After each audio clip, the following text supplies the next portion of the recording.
welcome to Young Kizzy, the one YouTube channel. If this is your first time on my YouTube channel, please subscribe to my YouTube channel by clicking on the red subscribe button down below and turn on the bell icon. Tell me what you think about this video in the comment section.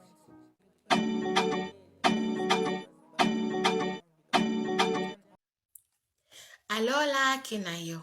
I have a lot to say, but today I want to speak about the Patriotic Front presidential candidate that will be elected from our elective convention that we need to hold within the next few days. The polls that I've seen flying around social media have necessitated my need to bring my opinion to the public, because we've made this candidature from intra-party. Now it's like an open discussion for everybody, and I must speak to the nation concerning my thoughts. Now, these are my thoughts. You may disagree, agree. I'm trying to share my thoughts so that you can understand some of our reasoning and hopefully can join us. So it's an humble presentation of my thoughts. The nation of Zambia, on the 13th of August this year, the Human Resource Department, which is the panel that employs the Chief Executive Officer of the Republic of Zambia, which is our organization, gets to make a decision on who sits on that chair. With that said, when you are employing a Chief Executive Officer, you are looking at what needs does that CEO come to satisfy, because that defines the type of CEO you're going to employ. When an organization is in crisis, challenges have happened, the organization has moved backwards. The CEO you need is an experienced CEO. When an organization is stagnant and you need innovation and fresh creativity, thinking outside the box, then you go and look for a novice or even an X factor carrying individual to come and be the Chief Executive Officer. This nation, Zambia, is in crisis. The UPND claimed that they got this nation when it was in ICU. But from the look of things, if that was ICU, what we have now is a deathbed. This nation is extremely polarized. We are polarized across tribe. We are polarized across political lines. And the polarization is even evident amongst ourselves, even within our own political party. Because this polarization is a spirit that they send all over this nation.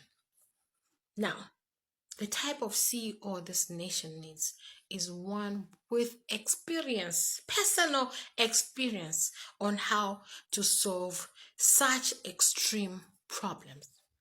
Now, they may not be experiencing exactly solving a country's situation, but we need somebody who has practiced long enough to have attained the necessary skill set to resolve those challenges that you're facing. This nation has debt. We were told that they have restructured debt. Go and ask them what percentage of debt they have actually restructured. You'll be disappointed, very disappointed. They have only restructured a fraction of the debt. Most of it is still just there. And the worst part, they've acquired a lot of fresh debt. They don't tell you that they have actually in 5 years succeeded to acquire debt more than what the PF acquired in 10 years. They won't tell you that. So this nation is in trouble. The other day I was surprised that 400 kwacha only gets you 97 units. 400 kwacha only gets you 97 units. How much or how many units do you need in a month, and how much will you need to go through the month? These are things we need to begin to ask ourselves. This nation is in trouble. We need an experienced candidate or presidential leader. The Patriotic Front has 6, maybe 7 currently. Okay? And I'll try and eliminate. I'll use the theory of elimination for you to understand why I'm saying you must support the candidate I believe in.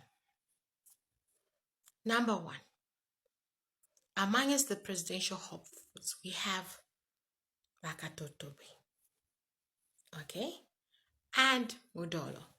Okay, I eliminate those two for one reason, not because I don't think they're amazing leaders in their own rights, no, but for a season such as this, one when we don't have enough time to sell this candidate, these are the least known nationally, and to select any of them would create a huge challenge on how to effectively and efficiently sell them across the entire nation. They're the least known, so they get eliminated. Number 2, Honorable Makebi Zulu and Honorable Grayford Monday. They have been in government almost similar periods of time. Okay, these are amazing leaders. But for this season, I want to eliminate them. And why am I eliminating them? Because one, Honorable Makebi Zulu was only a provincial minister and not even a cabinet minister. And he was MP for 1 term. Honorable Grayford Monday was also MP for 1 term, but he was actually slightly even more higher in position because he was a cabinet minister of agriculture. However, in terms of experience, these two, I eliminate them from the group. So I've eliminated 4 out of the 6 or 7, out of the 7. Okay, I've eliminated the other 2 because of not adequate experience in terms of how long they served as either MP, as either provincial minister or cabinet minister.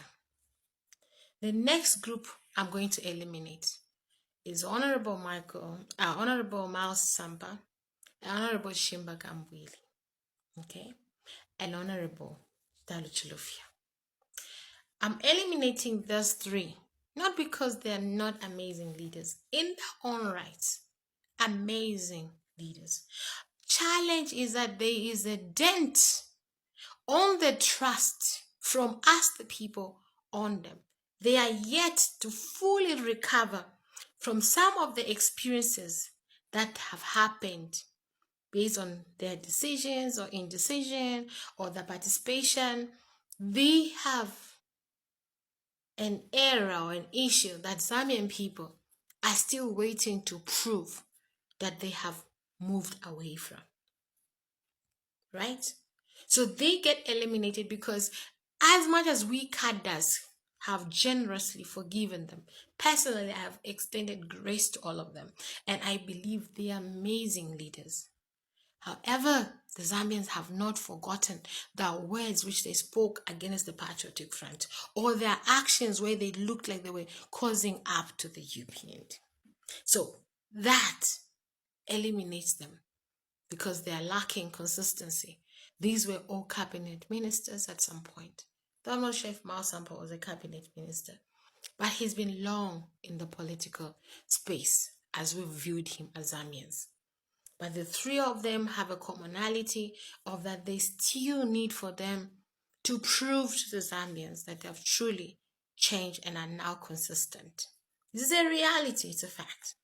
Living as President Given Lubinda, he equally faced challenges with the PF. Remember, under Sata, he was accused of being a sellout, but he was fired from his ministerial position. He did not go out there and fight the PF. He silently stayed in the party and kept his position as a member of parliament. He never spoke ill of the Patriotic Front. He never went out there to try and destroy the Patriotic Front. He sticks out. Number 2, This is a man that has been left to act and hold the PF together. In as much as some of you are saying he has destroyed the party, but how can he destroy what is already there? Even the efforts of Mundivile have not succeeded because why? People out there recognize that President Given Luvinda is the man and is the group that we follow. So he is the man we need. Let's be serious and hire. Oh my goodness.